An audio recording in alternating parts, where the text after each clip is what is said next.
Hi, I'm Miss Bryant, and today's lesson is going to be comparing functions. Let's look at example 1.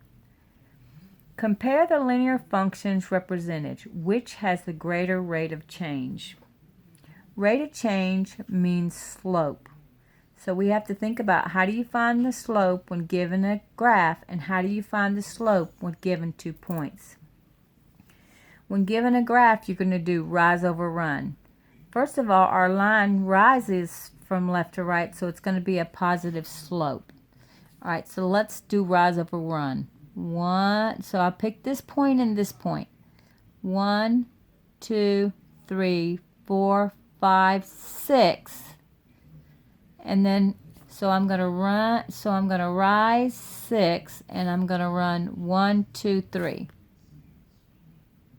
Okay, so 6 divided by 3 is 2. So my slope is 2. Now, to do the slope for 2 points, you're going to use the slope formula. Now remember, your slope formula is on your formula sheet. Okay, here's your slope formula. M equal y sub 2 minus y sub 1 over x sub 2 minus x sub 1. All right, so I'm going to take 2 points. Negative 2 and 3 and 0 and 5. Okay, so M equals y sub 2, 5, minus y sub 1, 3, over x sub 2, which is 0, minus in the formula, minus a negative 2. Okay, 5 minus 3 is 2. And 0 minus a negative 2, minus is going to be a plus, so that's a positive 2. And then 2 divided by 2 is 1. So slope equals 1. So they asked me which has the greater rate of change. Well, the slope here is 2, and the slope here is 1. So the graph has the greatest rate of change. All right, let's look at the next example. Okay, the last examples we compared were linear functions, which just means a straight line. These are quadratic functions. And if you see a squared term, you know it's not going to be a straight line. And if you see one squared term, it's going to look like a parabola. And this is the way a parabola looks right here. Now, if the squared term is positive, the parabola is going to look like this. If the squared term is negative, like negative 3x squared, then it's going to open down. Positive squared term, parabola opens up. Negative squared term, the parabola opens down. Now that we know just a little bit about parabolas, and this point right here is very important. That is called the vertex. Okay, so now let's look at example 2. Okay, example 2. Compare the quadratic functions represented. Over what intervals do the functions increase? Well, to find out where they increase, the first thing you need to do is to find out where your vertex is on your parabola. Okay, and to find a vertex, when given the equation, you're going to use a little formula to get the x. The x is going to equal minus b over 2a. Okay, and this is going to be a, b, c. That'll give us the x part of the vertex. Then we'll plug it back in to get the y part. All right, so x is equal to minus b.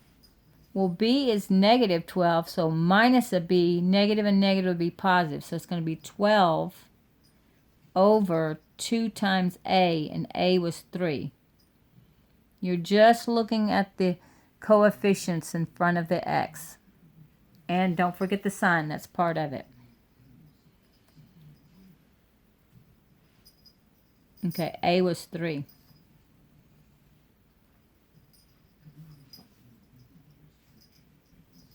That's 12 over 2 times 3 is 6. 12 divided by 6 is 2. That's the x part of your vertex. So that would be your x part would be 2. Now you're going to plug it back in for x to find out what your y part is. And we'll do that next. Okay, so we got 2 for x. Let's plug it back in. So g of x is equal to 2 squared is 4. 3 times 4 is 12. Minus 12 times 2 is 24. Plus 1.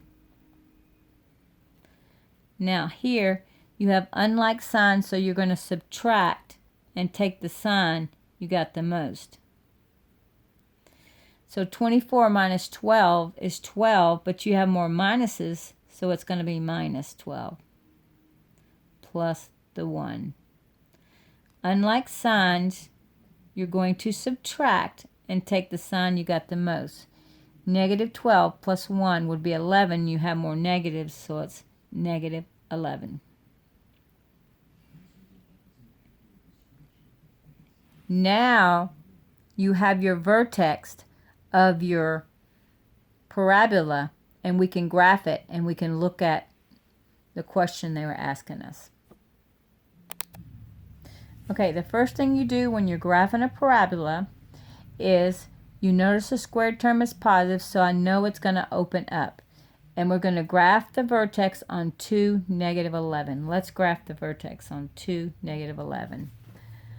Positive 2, negative 11. 2, 4, 6, 8, 10. Right there.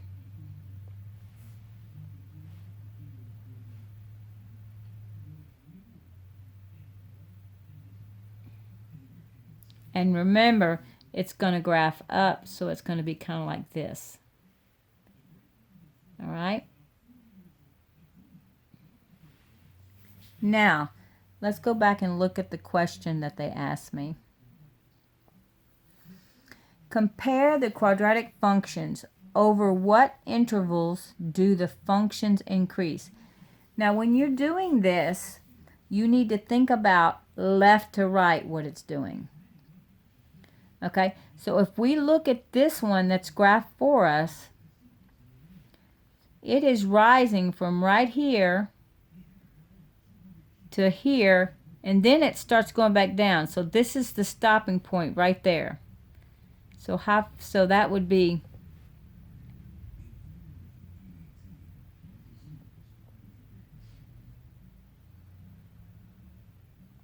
okay. So from 2 backwards, it was rising, right? And then here, from 2 on, it's falling. So this one, when x is less than 2, that is when it's rising. Because once it gets to 2, it starts falling again. All right, now let's look at the equation they gave us where we graphed it. Now this one, look, left to right.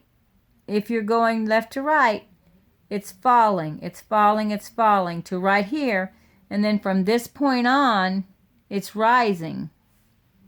From that point on, it's rising. Okay, so from this point on, it's rising. So that's right there. And from then on, it's going to rise. So this one would be, it rises when x is greater than 2. Okay, let's look at that again. This one, it's rising, rising, rising till it gets to 2. So anything less than 2, this one is rising.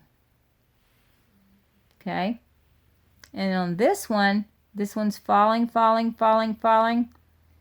Then once it gets to 2, it starts rising, rising, rising. So this one is greater than 2. All right. I thank you for watching. Don't forget, study, study, study.